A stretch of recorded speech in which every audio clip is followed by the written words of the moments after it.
మామూలు వ్లాగ్స్‌కి స్వాగతం. ఈరోజు మన ఫ్యామిలీ మెంబర్స్‌తో నేను షేర్ చేసుకోబోయే రెసిపీ వచ్చేసి కాలీఫ్లవర్ పచ్చడండి. చేయడం చాలా ఈజీ.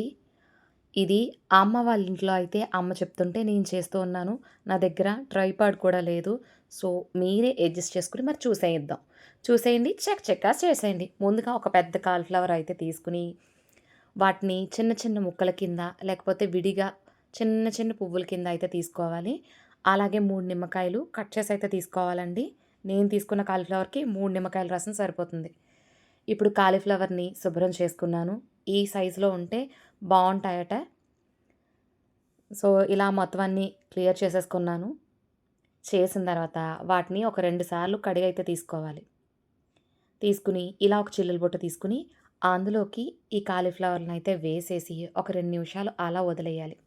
మీలో ఎవరైనా కొత్తగా వీక్షిస్తుంటే లైక్ చేయండి, షేర్ చేయండి, సబ్స్క్రైబ్ చేసుకోండి. పక్కనే ఉన్న బెల్ ఐకాన్ నొక్కండి. చూడండి ఇలా మొత్తం అన్నీ వేసేసుకున్న తర్వాత కిందకి ఎక్స్ట్రా వాటర్ అన్నీ వచ్చేస్తాయి.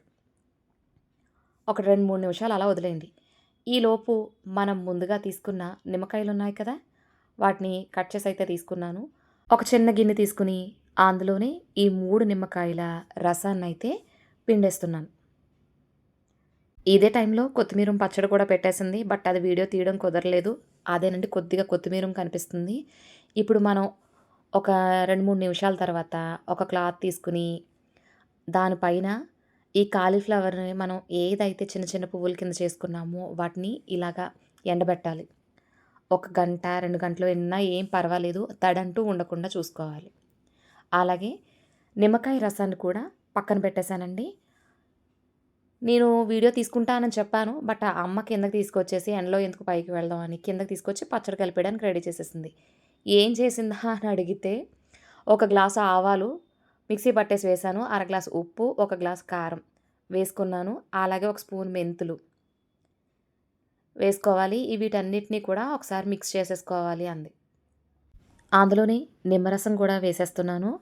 ఈ సీడ్స్ అయితే తీసేసుకోండి. నేను కూడా తీసేసాను. తీసేసి వీటన్నిటిని కూడా బాగా మిక్స్ చేయండి.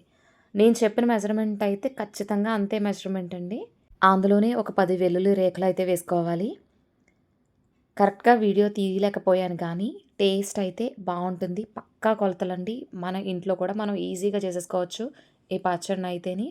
ఇప్పుడు ఇలా మిక్స్ చేసేసుకున్న తర్వాత అందులోని 2 గ్లాసుల ఆయిల్ అయితే వేసుకోవాలి.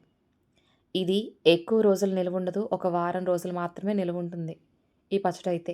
అందుకని ఎక్కువ ఆయిల్ వాడక్కర్లొద్దు. 2 గ్లాసుల ఆయిల్ వేసేసి పచ్చడినైతే కలిపేసుకుందాం. కలిపేసుకొని తడి లేని ఒక కంటైనర్ తీసుకోండి. అసలు తడంటూ ఉండకూడదు.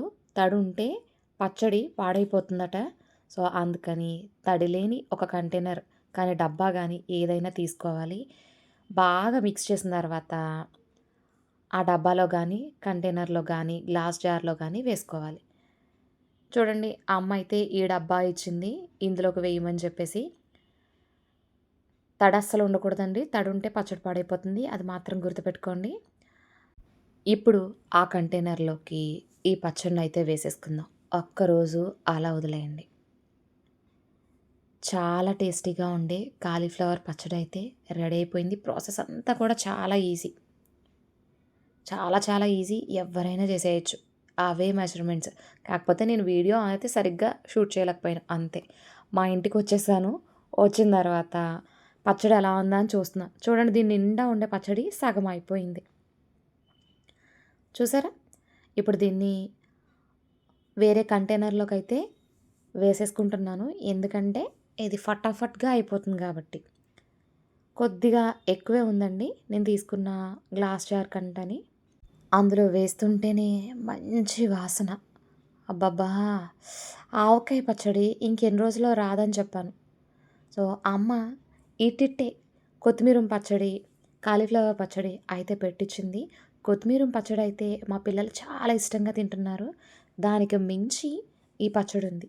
కారంగా తినే వాళ్ళకి ఇది బాగా నచ్చుతుందండి. అప్పటికప్పుడు ఒక్కసారి చేసి పెట్టుకున్నామంటే వారం రోజులు నిలువుంటుంది. వేడి వేడి అన్నంలో ఒక ముద్ద అలా కలుపుకు తిన్నామా అబ్బబ్బా! సూపర్ అనాల్సిందే. అంతేనండి. అమ్మ చేసిన కాలీఫ్లవర్ పచ్చడి రెడీ.